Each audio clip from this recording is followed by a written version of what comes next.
Welcome to the Nurture Network podcast, where motherhood meets transformation. I'm Jess Baldenhofer, certified parent coach, educator, and mom on a mission to help you move beyond overwhelm and create a deeper connection with your kids and yourself. Each episode is packed with real tools, relatable stories, and the support you deserve. Let's dive in and take another step toward the peaceful, fulfilling parenting journey you've been searching for.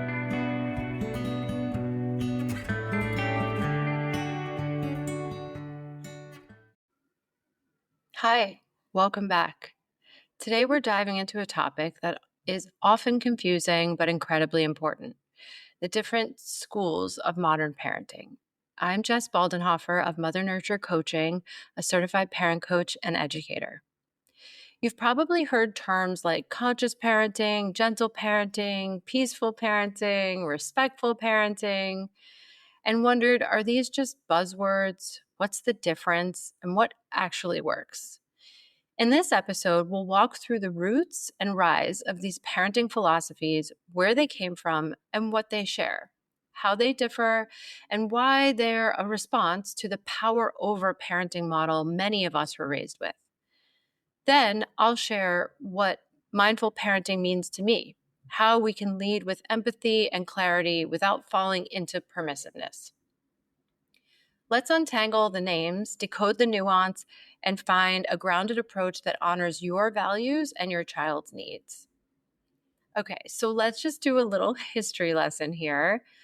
For much of modern Western history, parenting was about compliance. Children were viewed as property or incomplete adults who needed strict discipline to turn out right. I am generalizing here, but this was sort of a common trend.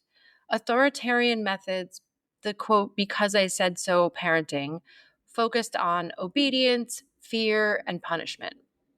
Emotional expression was seen as weakness. Love was often conditional based on behavior. Even as child psychology started developing in the 20th century, the dominant cultural narrative was still about control. Dr. Spock began shifting the conversation in the 40s, but even into the 70s and 80s, spanking was normalized and tough love was seen as good parenting. This is the backdrop. The pendulum began to swing, not just in opposition, but in an attempt to repair the rupture many of us grew up with: being seen but not heard, corrected but not understood.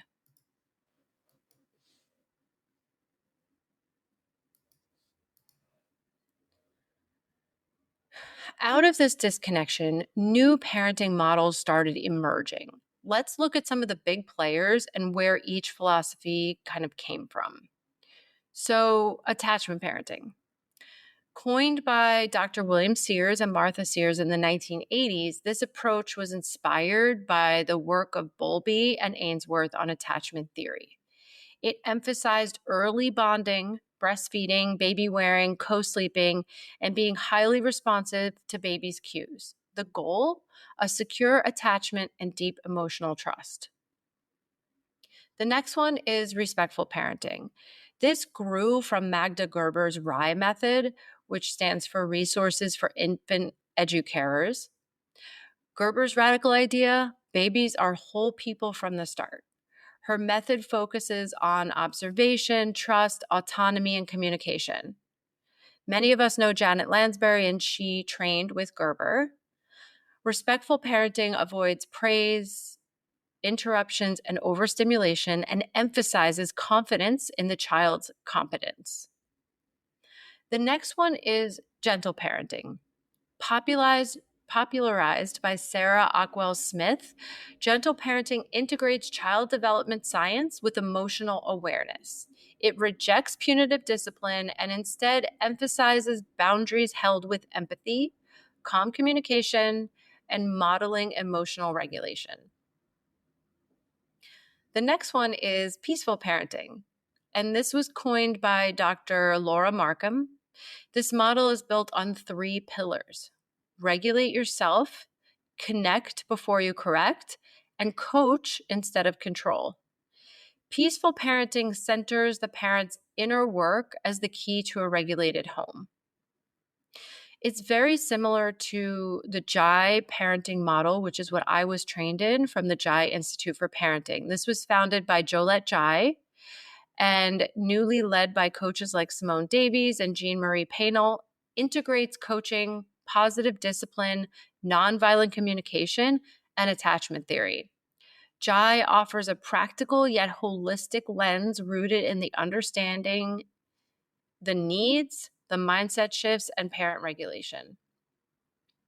So the last one I'm going to talk about, which I'm sure there are more, is conscious parenting. So championed by Dr. Shafali Sabari, this approach is less about techniques and more about self-awareness. Dr. Shafali teaches that parenting is a spiritual journey that invites us to confront our own wounds and ego so we can respond rather than react. Okay, so that was your little history lesson. Although the names of these parenting approaches vary, most of the parenting philosophies share these key beliefs. Okay, so here's like the sort of common themes with all of them. Number one, parenting should be based on connection, not on control. This comes up with pretty much all of these examples I just shared. Number two is emotional safety and regulation start with the adult. The third is that children's behavior is communication and not defiance. The fourth, boundaries are important, but should be held with empathy and love. Parenting is a mirror. We must heal our own patterns to show up differently. None of these styles advocate for being a doormat. None suggest that kids should have all the power. They all advocate for mutual respect where the parent leads with presence instead of punishment. So let's clarify some of the practical distinctions between these different types of parenting. Attachment parenting focuses mostly on infancy and early bonding behaviors. Respectful parenting often avoids praise or praise-based motivation and focuses on natural development and autonomy. Gentle parenting is highly approachable and includes step-by-step discipline and strategies. Peaceful parenting is particularly parent-focused and emphasizes inner regulation and emotional coaching. Conscious parenting is very deep work. It's about breaking cycles, ego detachment, and transforming the parent's awareness. And Jai, where I was trained, is more of a synthesis. It brings together neuroscience, coaching, communication tools, and practical support for daily life. So, a really common misconception is that all these methods are soft or lenient, as I mentioned before. Permissiveness is not the goal, presence is. And presence doesn't mean passive, and presence also doesn't mean perfection. Presence actually means being present with whatever is coming up for ourselves and our child. So it also means holding firm limits without threats, listening deeply without giving in to every demand, and staying calm and clear even when your child is not. Thinking about permissiveness and what it actually means, it actually often comes from uncertainty or fear. So permissiveness happens when you have a fear of your child's tantrum or just a fear of your child crying. Permissiveness happens when you're not really understanding as a parent how to enforce limits with empathy. And permissiveness happens when we're trying to repair our own childhood by overcompensating. So these models ask a lot of us, not just in how we treat our kids, but in how we treat ourselves. So I wanted to give a little bit of like my perspective on all of this. And I really believe that mindful parenting is less about really the outcome, but it's more about the journey, about the process of what you do when you're met with difficult times in parenting.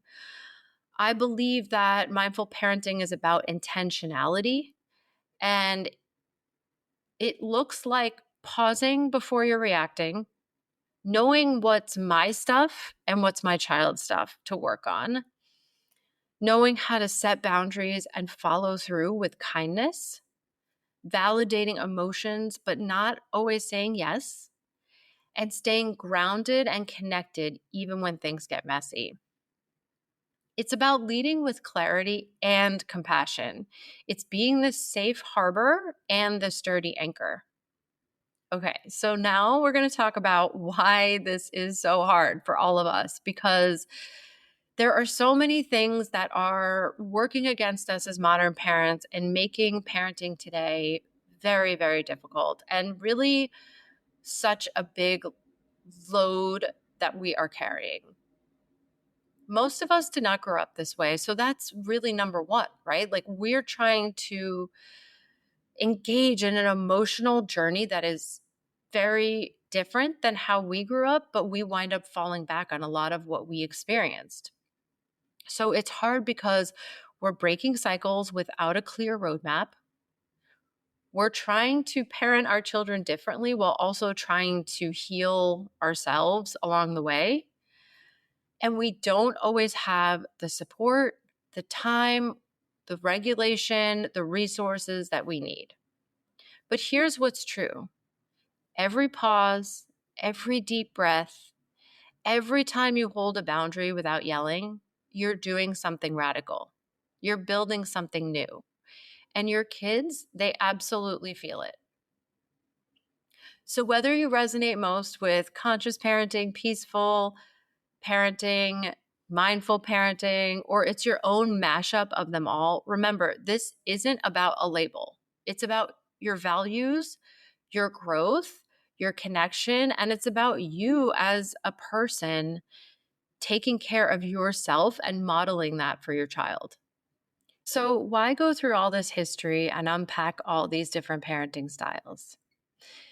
Because understanding the root and the roots of these ideas helps you choose your path with intention, not out of trend or pressure or Instagram trends, but out of alignment with your values.